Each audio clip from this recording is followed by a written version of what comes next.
It's access to knowing that we are consistently and actually constantly free. And it's our minds that entrap us. I have been a prisoner of my own mind for so long. I was so fearful of commitment. I was so fearful of losing my freedom.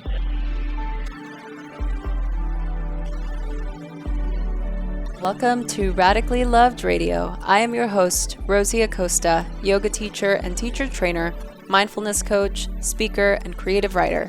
I am also the founder of radicallylove.com, a website where you can go for more information about yoga, mindfulness, meditation, and lifestyle advice.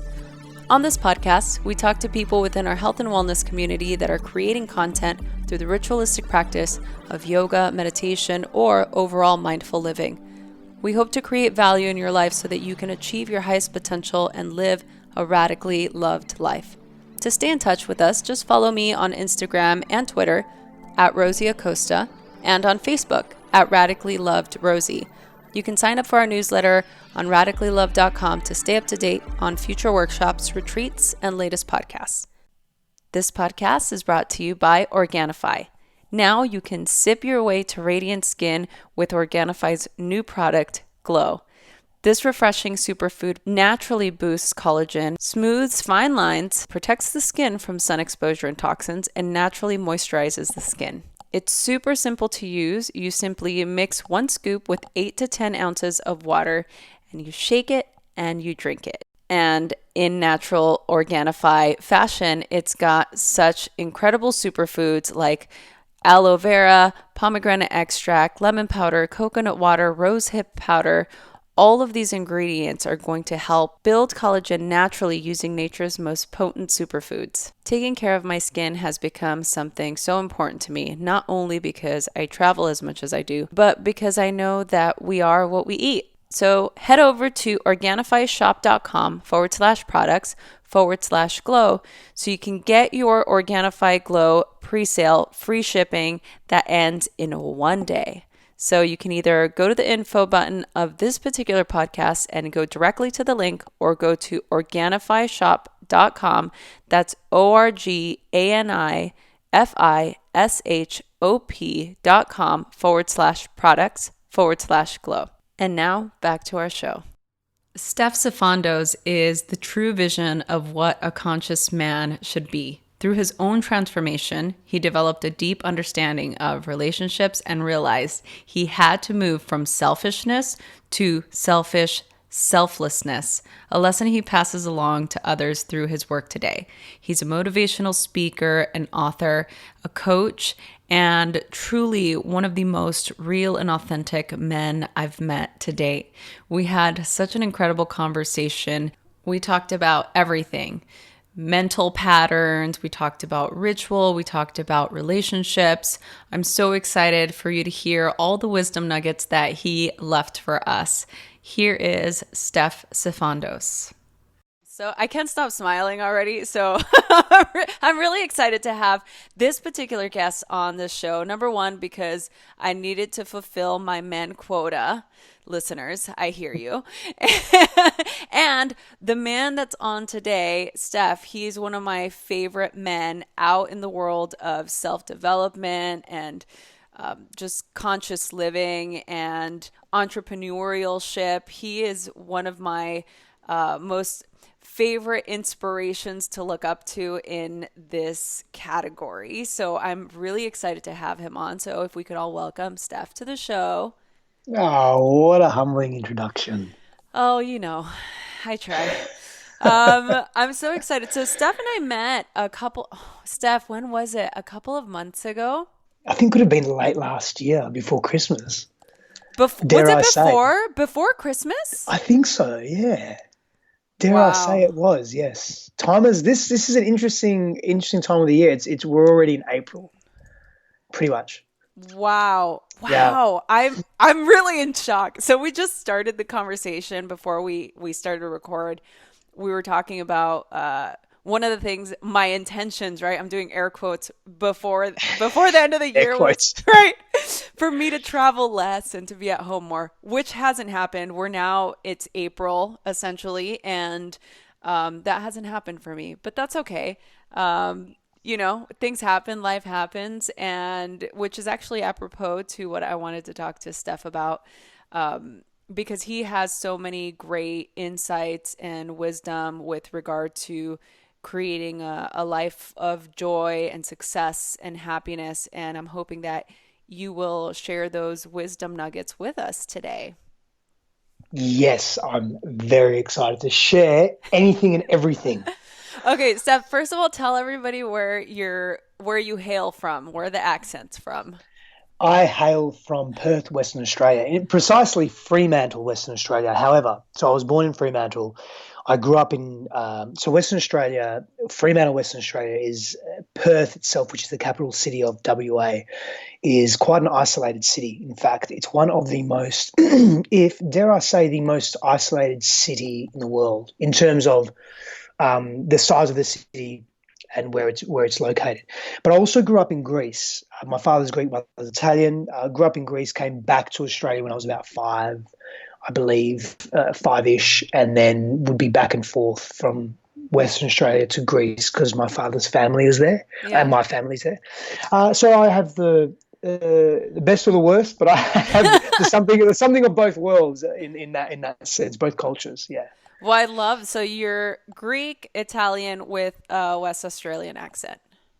Yes, you could say that. Yeah. That's awesome. I was just telling Steph how I want him to record some meditations because I love his voice, and he just told me that he has some. So hopefully he's got them somewhere that are accessible for everybody to download.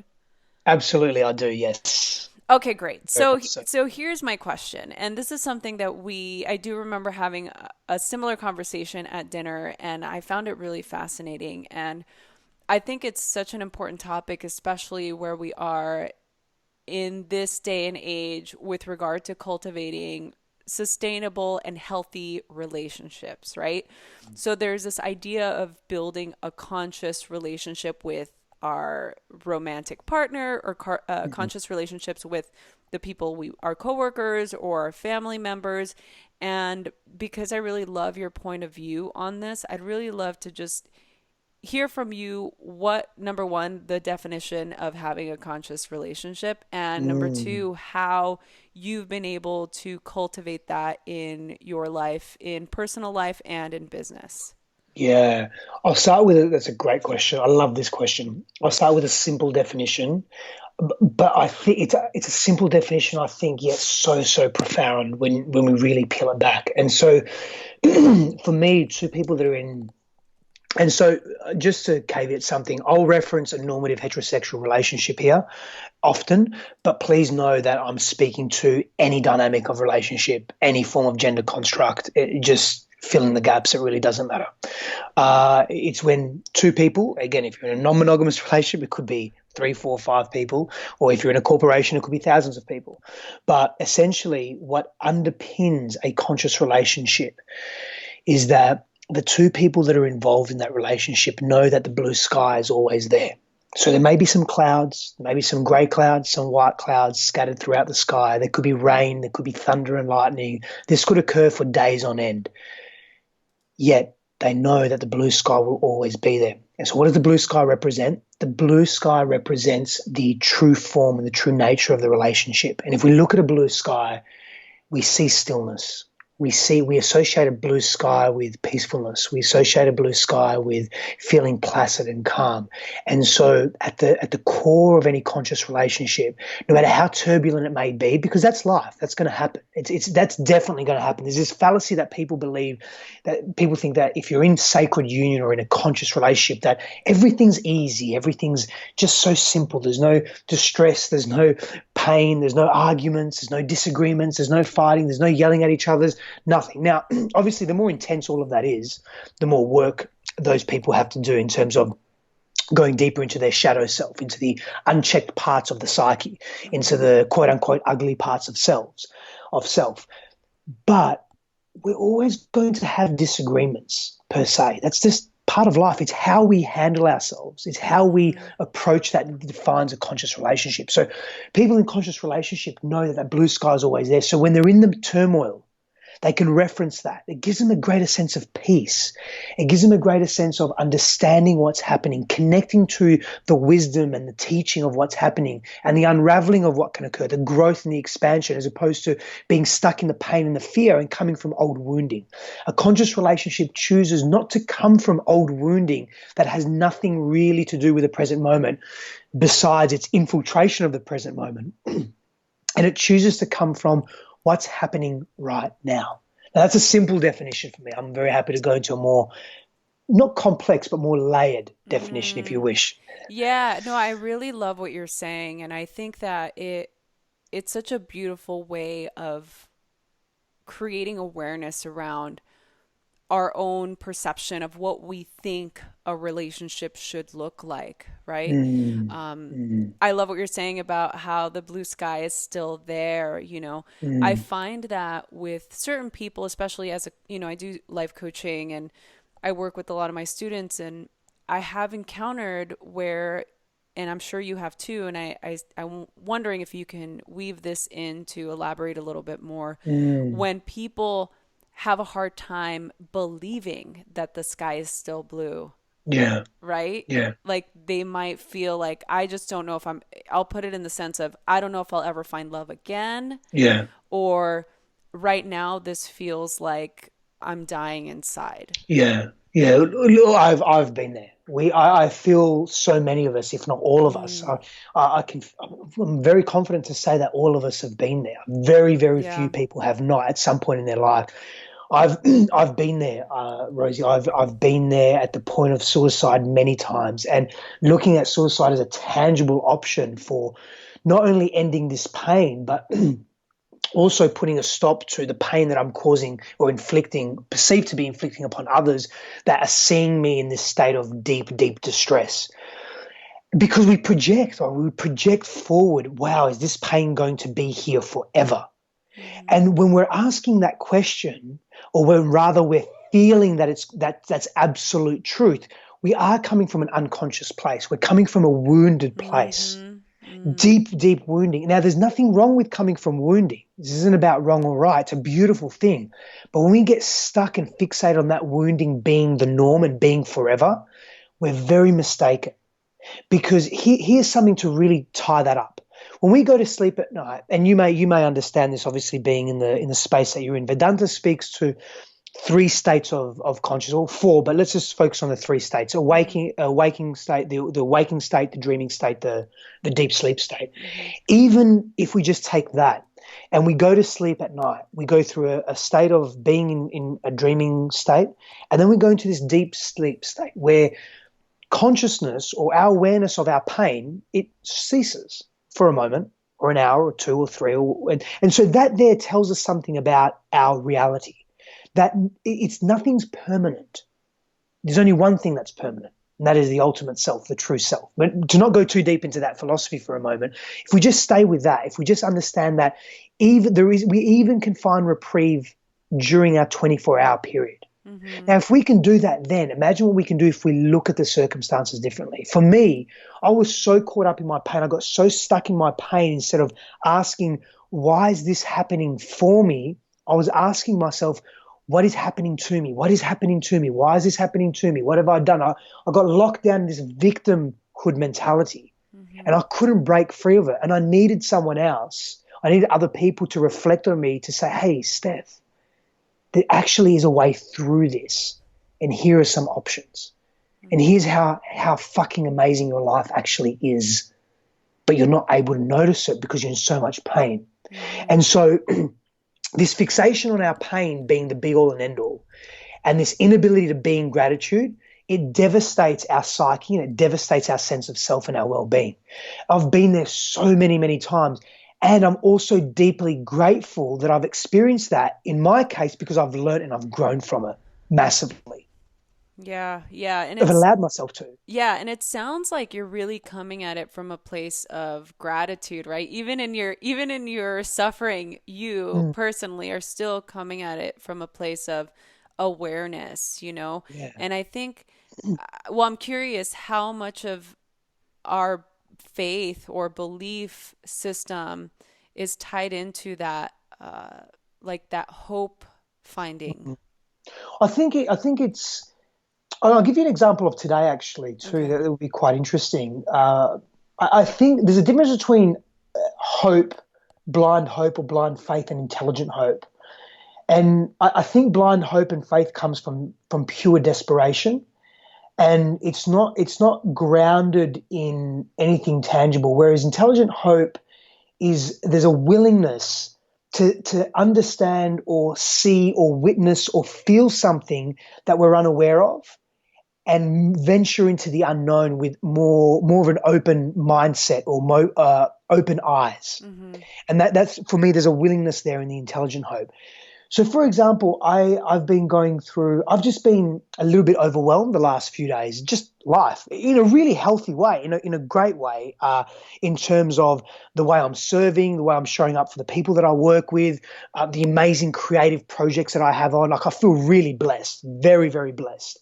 And it's been overwhelming, and it's been more quote unquote work and service, and there's been a little bit less time for space, a little bit less space and time for fun and play and just detaching from having to do so much. Mm-hmm. And I know myself personally because I've ventured into virtually every chasm of myself, and there's obviously more.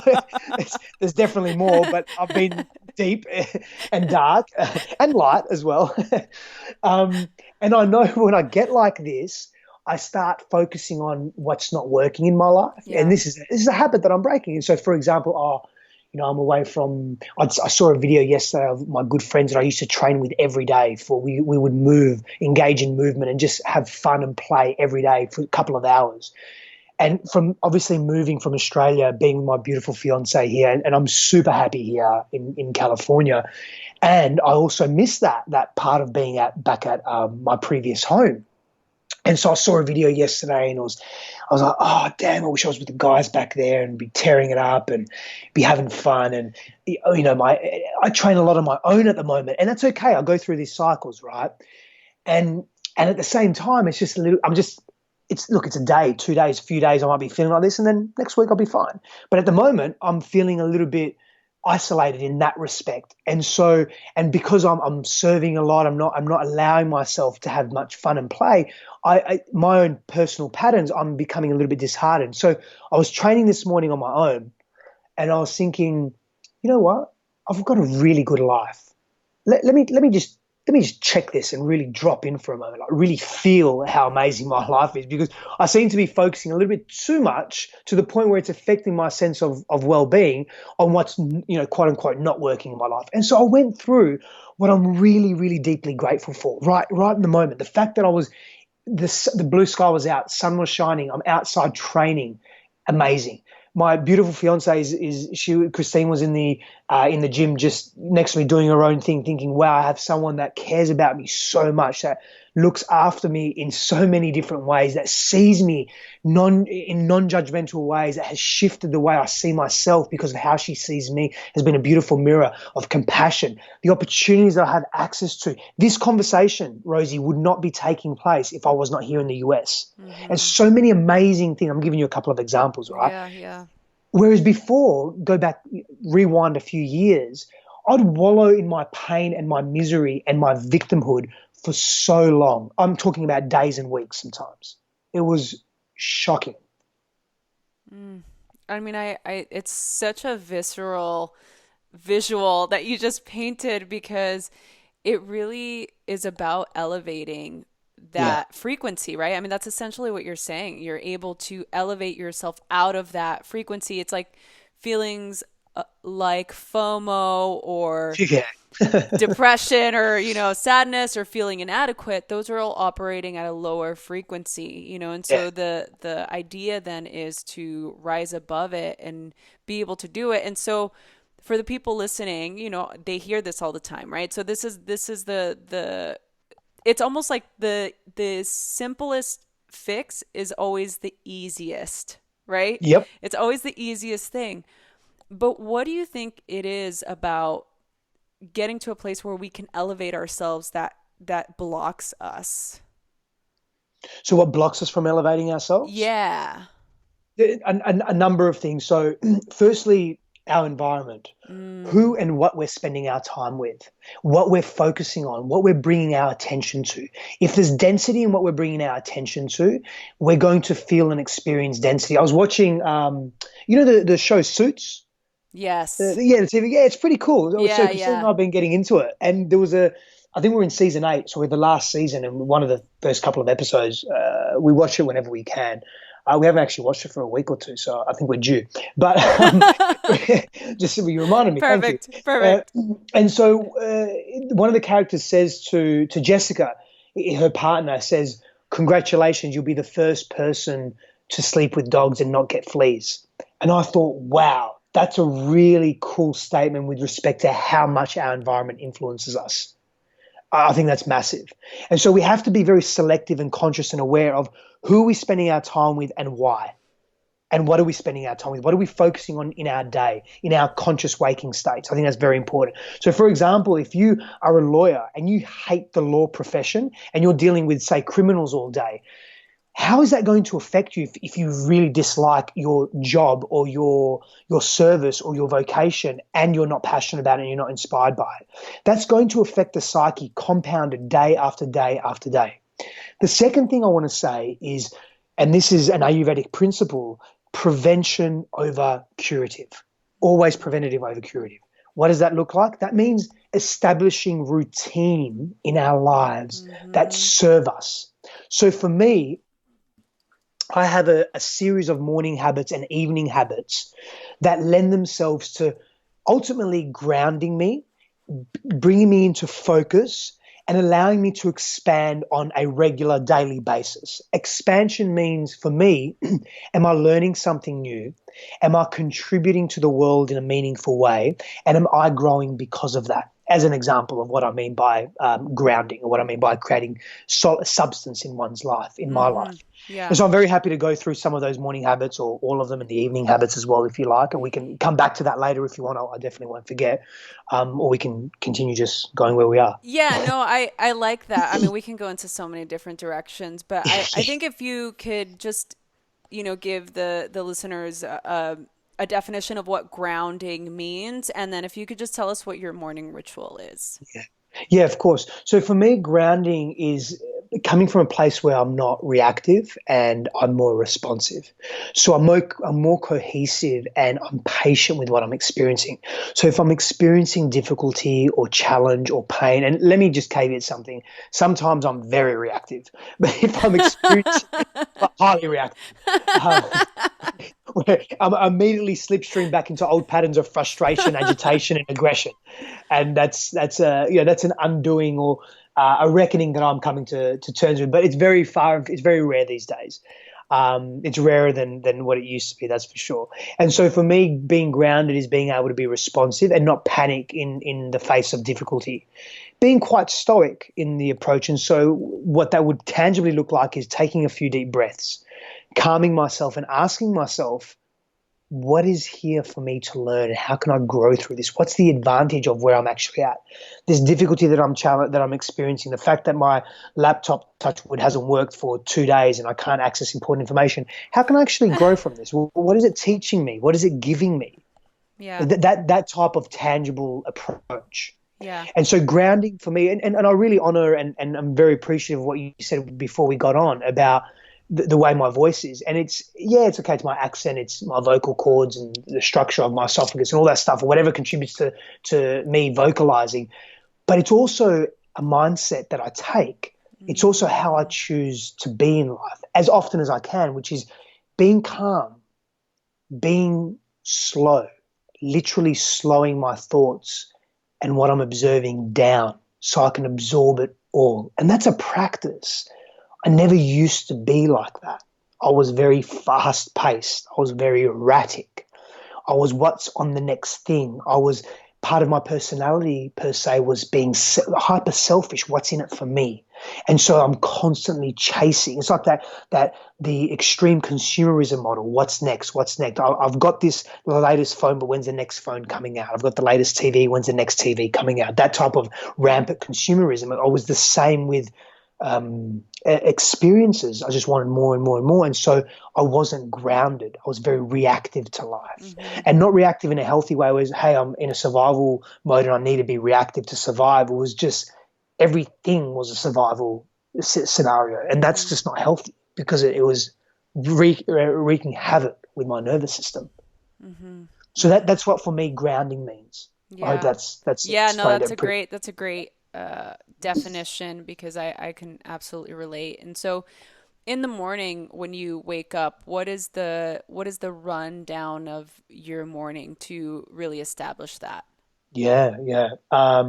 So if I'm with my beloved, it's spending some quality time. I'm just smiling And, so big right now. yeah, Just like I yeah, love it. And I love her. Christine Hassler, for yeah. those of you that don't know She's the who best. who She's the the best. She's the beloved best. is. She's the best. Yes. Spending some time with her, whether it be just cuddling, eye gazing, smiling, even none of the above, just a touch on the shoulder, letting her know that I'm there, whatever it may be. Um, Toilet, and I mean I'm very serious. Toilet time. So Christine was telling me a story yesterday of someone that she knows that goes to the toilet like once every and when I say toilet, I'm talking about number two. Yeah. Is like once every 2 or 3 weeks, and I'm like, what the What? fuck? And I know people that have done, that have been that person as well, and I could never imagine that. It's just I would. I don't know that for me that would be I would be on high alert if that's That's like happening. toxic, right? I mean, Very that's toxic. like, Yeah, oh, of course it that's is. not Yeah, good. absolutely. In so many ways. And so toilet time for me in the morning is a conscious part of my routine, and it's neural. It happens. I have no issues with it. It just happens. Drinking 1 to 2 tall glasses of water, filtered water. Very grateful. I wake up every morning. I walk upstairs, and I see this amazing mountain vista view that we have, and I think, wow. And sometimes we can see Big Bear when the day's really clear. I can see Big Bear in the distance, white snow-capped mountains, so clear, so close. Mm. And I'm so grateful. And I drink my water, and then I come back downstairs, and I'll engage in some Christine, I'll engage in some breath work practice, and then some stillness practice. And I usually extend my stillness practice, and I'll just continue that. And then generally part of my morning routine as well will be do some reading with respect to whatever I'm reading at that point. Um, I haven't done writing for a while. I go through phases. I go through different stages. I haven't been writing for a while, but reading at the moment I'm doing more reading, and I'll do some reflective work as well on the day before and what I want my day to look like and feel like, and then movement. So it could be yoga, it could be a long walk, it could be generally my training is quite intense. This is high intensity training. Um, and that's my morning. They're my morning routines, and then I go deeper into my day with service and work and whatever that looks like. But generally, that's my morning routine, and really clear that a great evening routine sets up a very solid and connected morning routine as well. And I'm far better at my morning routine than I am in my evening routine. But I will go into my evening routine, which is good, and we keep each other accountable. Christine and I keep each other accountable, which is good. But basically, if we're watching television or if we're watching a series or a movie or a show or whatever it may be, if we're not working or if we're not connecting or doing whatever else we're doing, TV's off by 9:30 at the latest, reading, and then bed by 10:30, 11 at the latest. Oh, Yeah, that's nice. yeah. What are you like if you don't get your morning ritual in? I'm okay over a longer period of time. I get cranky. Cranky a word we use here in the US. Yeah, cranky. Yeah, Right. Yeah. absolutely. Yeah, I get cranky. Yeah, Yeah, because I'm not honoring myself, and so I right. get pissed. Yeah, yeah. I'm like Yeah. a little kid. I Yeah, no, just me lost. too. Yeah, Totally. And that was my question. I always like to ask people yeah. that I have respect for and that I feel like are enlightened.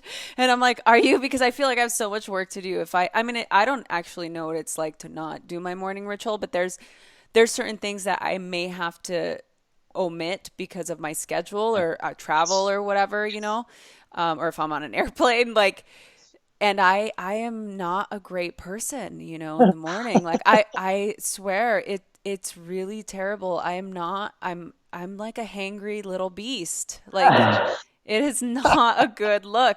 And, I'm sure it, has a lot to do with just wanting to arrive into this plane, right? Just to arrive into the world Yeah. and to just, you come out of this peaceful state of sleep, Yeah. I mean, I have pretty good sleep. And so I'm So coming out of this serenity and this feeling of just fullness. And then I awake. And then if I don't do my things, I just feel so disconnected, you yeah. know?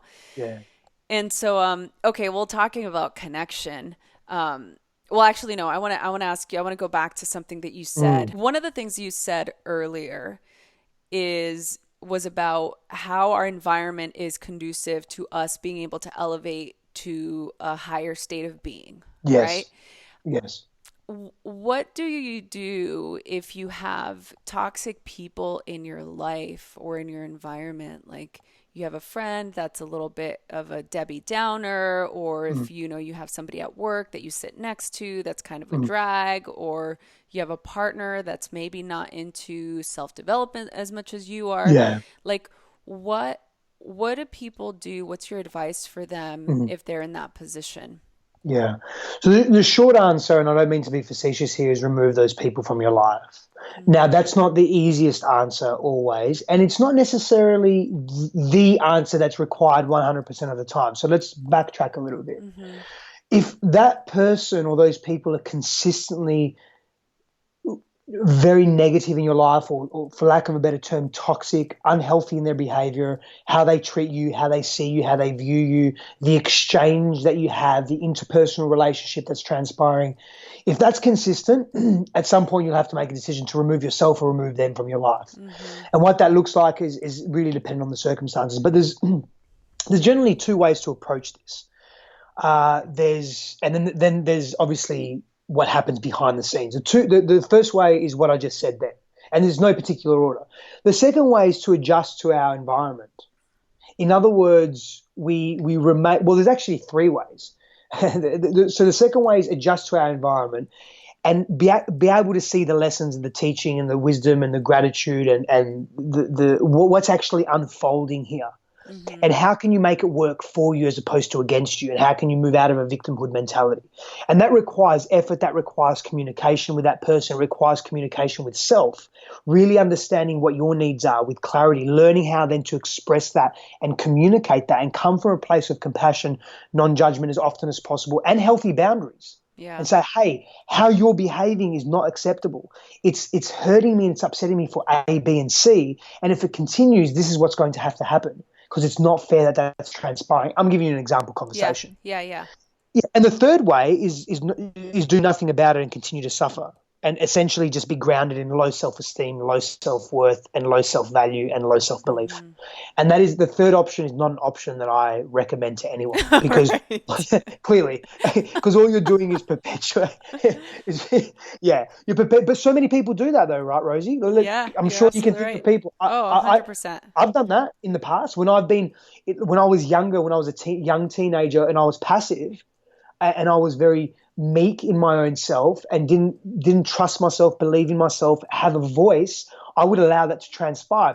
I would be bullied, and I would let that transpire. And I wouldn't remove myself from those events. I would just stay there, and I would still cop the abuse because for me that was the norm. I grew up in a volatile environment where I experienced physical abuse and emotional abuse from my father and my mother to an extent as well. And that was the norm, is being able to take that and how strong I was defined by how much pain I could tolerate. That changed as I moved into my later teens and adulthood, where I became the opposite in extremes. I had to oscillate through extremes. I became hyper aggressive and I became very angry in the world and very abrupt and rude and like a sledgehammer, essentially. If someone teased me, or if someone disagreed with me, or if someone said something that I didn't like, I was on them either emotionally or we'd be punching on and fighting if it was on the street or something. Literally, wow. It was extremes, and so I don't recommend that at all. Definitely not. We have the capacity to learn from indirect experience. Let's please people who are listening. Don't go down that route. Right. Don't do that. Okay. Don't do that. What you can do, though, is get really clear. I think the second options as a starting point is really powerful, because It teaches you about you. Mm-hmm. And when you actually reflect on, okay, so what's happening here and how can I deal with this situation in the most amicable way, realizing that it may not end up amicable, but how do I set healthy boundaries, start from a place of compassion and non-judgment, start from a place of seeing the other person and maybe that they're in pain and that they're suffering and they don't know how not to project that. And so is it actually about me? Oh, maybe it's not. Maybe my actions are actually in integrity, or maybe, wow, I can see where my actions aren't in integrity. If I made this adjustment, this may change the way they interact with me, perceive me, see me, or treat me. Mm-hmm. Let me try that. And so it becomes this exploration. And of course, as we know, exploration is a beautiful segue into enlightenment, into nirvana, into greater sense of peace and even self-worth. And so I recommend the second route that I mentioned, which was really go all into that and ask, why is this happening for me? And what action can I take that's different to what I have been doing to observe a different way that I can be treated as opposed to being treated in unhealthy, aberrant ways. Yeah. Oh, I love that stuff so much. I have a question for you. I'm curious if Yeah. you've encountered this. This is kind of a little bit, it's not really off topic. I guess it coincides with what you're talking about. Have you ever encountered people that you've worked with, as a coach, as a transformational advocate that you are, somebody who like wants to get better, but not for real? Does that make sense? It's almost like they're doing all the things, but they really don't want to change. I call it like the faux self-development, right? It's like somebody that maybe you've given all the advice to, you've given all the tools, but they're just not doing it. Have you ever encountered that? Oh, yeah. Oh, absolutely. Massively. What do you do? I mean, do you just I've say, been that person too. yeah, me too. I totally Yeah. have too. Yeah, for Yeah. sure. Like, what do you do in that situation? I think the most important thing is to realize that we cannot change or shift anyone until they are really willing and wanting to shift. Mm. However, I remember having this conversation with my mother years and years ago, in my early 20s, maybe even in my teens. I've had quite a philosophical mind or an inquisitive mind from a very young age. Mm-hmm. I remember having this conversation, and we were talking about you can't change people, and should that stop us from not trying to change them, but still stepping into our power and just being ourselves and not being attached to whether someone else changes or not, but just leading our lives the way we want to lead our lives, and really being detached from an outcome of how others behave. And I thought to myself, you can hear things 1,000 times, the same thing, and on the 1,001th time, you go, oh wow, I'm going to make a change. And you make it, and it's done. And it's like your mother will say to you, well, I've been telling you that for years. Mm-hmm. Well, why haven't you done that? Because we're just not ready to change. Mm-hmm. But without those 1,000 times that you heard it, would that 1,001th time even make a difference? Potentially not. Right. Am I making sense with what I'm saying? Yeah, it totally makes sense. It really has to do more with your preparation, right? Like one of my teachers, and you'll love this, he, again, we're both students of Vedanta and yoga and all these Eastern philosophies that I find absolutely fascinating. But one of the things that my teacher says that I really love is there's that saying that when you're ready, the teacher will appear. Yes. But he says when the student is prepared, yes, then the teacher will appear. It's a relationship. One doesn't exist without the other. Teacher doesn't exist without student. What's there to teach if there's no student? Right. And how can a student exist without a teacher? So it's relational.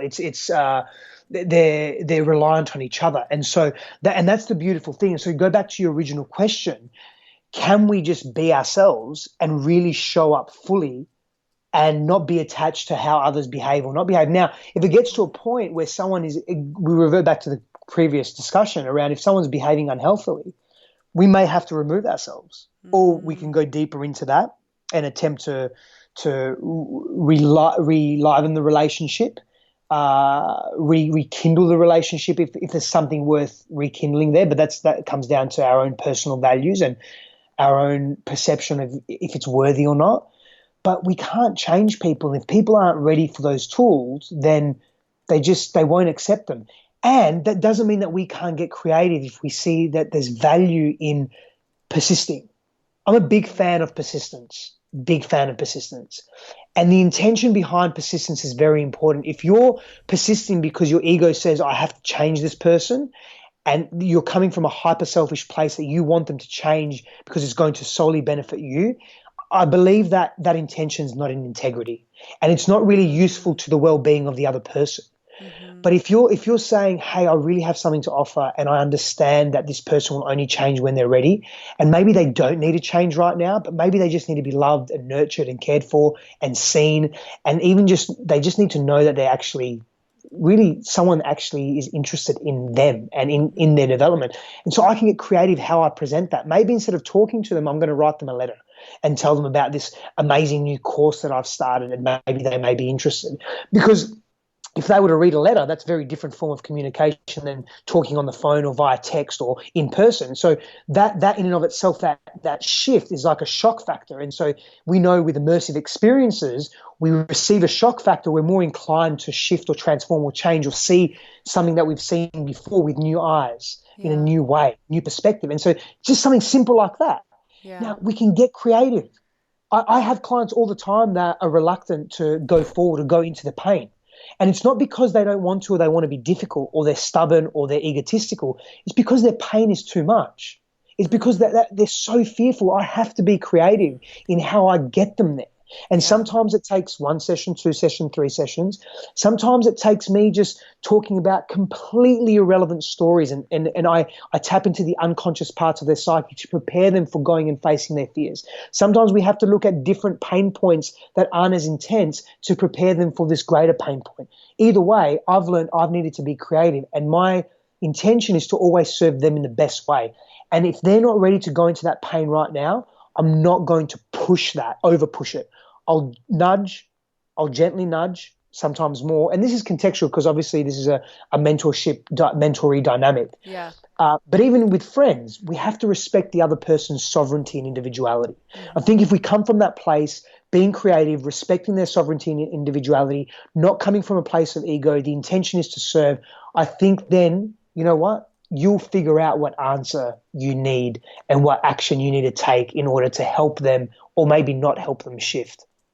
I love that. That's so true. And I really love that you're articulating that in a way that's doable. You know, it's not really like asking, well, I mean, in a sense, you are asking for people to get out of their own comfort zone. And sometimes it takes both people getting out of that comfort zone to achieve a new level of understanding and awareness. So I love that you're saying that.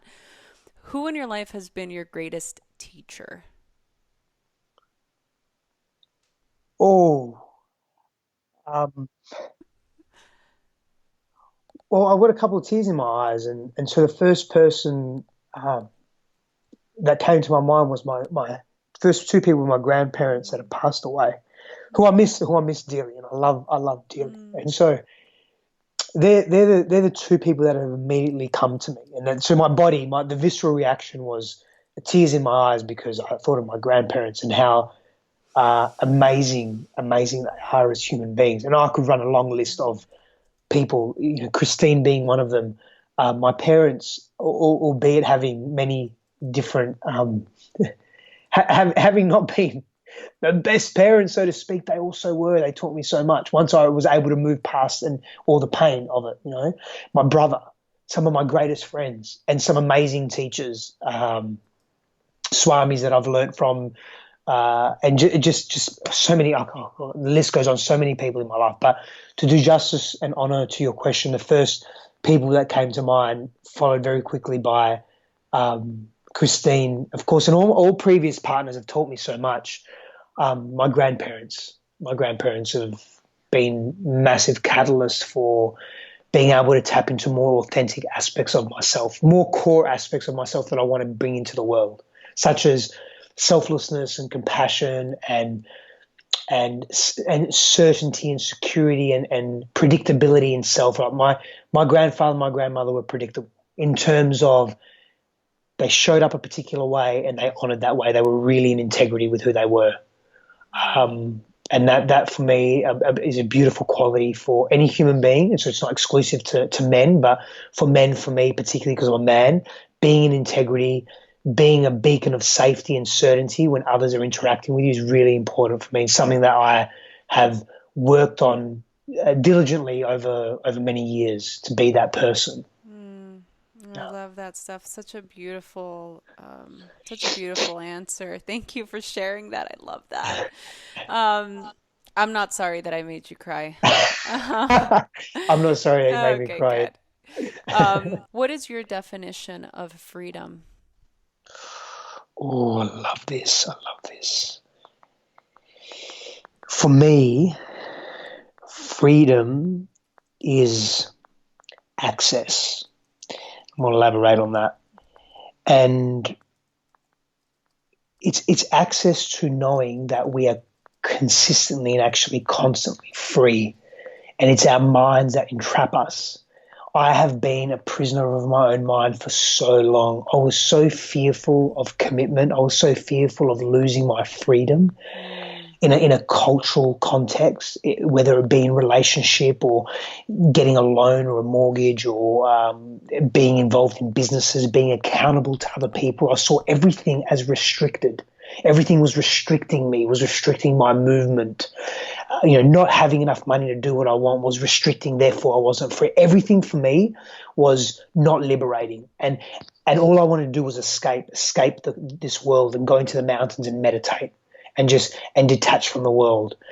And I realized that that's not really what I want to do. And I was running from my pain and my fear. And when I went into my fears and my pains and my past wounding and my trauma, and I neutralized and equilibrated that, I felt free. I feel free. Even when I feel that I'm in dire straits, I can connect to actually feeling free. It's more difficult when I'm in a painful situation or when I'm stressed or overwhelmed or experiencing stress or overwhelm, but I can still access it. I could have never been in a relationship before and be so comfortable. I feel more free than I ever have being in a committed relationship now, being in an intimate romantic partnership now, because I've changed my internal frameworks and I've really gone into myself and chosen and have been willing to look at the fears that have stopped me from feeling free, essentially. That is so beautiful, Steph. Thank you. I created this podcast as a way for people to come to get inspired or to just hear stories of how other people have felt supported, and maybe they are looking for a little bit more support. And the idea is that we are radically loved by God, source, universe, whatever higher power of your understanding, that the universe works for us and not against us. And so the final question to you is, how do you feel radically loved? Oh, that's a really beautiful question. I was actually it's intuitive of you. I was actually going to ask you if I could go back a moment and speak to something I wanted to elaborate on. And I actually don't need to now because, well, I will, but I don't have to ask you that because the segue of the question actually goes directly to that. And so, earlier when I mentioned my grandparents, they laid a tremendous foundation. Once I cleared up a lot of my internal clutter, my psyche and my emotional being, my spiritual self, and got into a deeper contact with who I truly was, I was able to really realize and embrace the impact that my grandparents had on me and the foundation they laid for me to be able to receive. They loved me so much, myself and my brother, so unconditionally. Never experienced anything like, no matter what you did to them or I did to them or anyone would do, they were so loving and open, and they just knew what they loved, and they loved ferociously and beautifully and just with such peace as well. And that for me laid the foundation to receive that, coupled with doing the inner work, laid the foundation for me to receive the love that I received from my beloved, from Christine, like I've never received before. She sees me in such a compassionate, non-judgmental way. And because I've been so open to the way Christine sees me and witnesses me, I've been able to also recognize in the past how people have seen me that I haven't been able to accept or embrace or allow into my life. Mm-hmm. And so to answer your question, I'll just use Christine as a catalyst, because I really feel that intimate romantic love, in whatever form it takes, can take us so deep within ourselves. And it's a catalyst and a mirror for looking into who we are. And what I realize is, and what Christine helps me realize is, just by being her and the way she sees me, is how much radical love and acceptance and compassion I actually have for myself. And that's been a really beautiful journey for me, and also one that's come with massive challenges because I play hard in the realm of masculinity, and what masculinity is and what it isn't, and what it was and what it can be and where it's going and all of that. And so I wrestle with so many different concepts within myself and conceptually, academically as well, and at a societal level. And at a futuristic level, the future of society, the future of relationships, the future of masculinity, the future of bonding and sacred union and all of that. And so it's been an unraveling journey, but that radical self-love and that radical love receiving from people that truly see me, devoid of judgment and just full of compassion, has been fucking epic, to say the least. Oh my goodness, that's well put, Stef. And I want to just take a moment to say how much I appreciate you and the work that you're doing, and just your ability to just show up fully and wholeheartedly as somebody who's wanting to, raise the level of awareness in different aspects of life, and to just be in full integrity and authenticity and honesty. And I really love that about you, and I pray that more men continue to follow you and follow your example, because I feel like it will create such a better world for us to create a sustainable community. Oh, thank you very, very much for your kind words. I've very much received and appreciated. Oh, I'm so glad. So for the people that are listening that want to get to know you more, or that want more information about you and what you do, where can they go for that? Best place is social media, Instagram or Facebook. Sifandos are my handles, and you'll find so much information there. Yeah. My websites, all of that is there. Yeah. For the people listening to the podcast, all of those links will be provided in the show notes of this particular podcast. So if you go to the info section that you're listening to and you click the info button, all of those links will be there, so you can follow Stef and let him know what you thought about this episode. Stef, thank you so much. I'm so grateful for you, and I hope that I get to see you and Christine soon, and we can hang out and just talk about all things very amazing. Radical love. Yeah. Hey everyone, I hope you enjoyed this episode. I am so excited to continue to do this. Please share this with your friends. Email us, message us on Instagram at Rosie Acosta, or on Twitter at Rosie Acosta. Subscribe on iTunes, write a review. We love doing this, so please help us continue to keep this podcast going. Thanks for listening.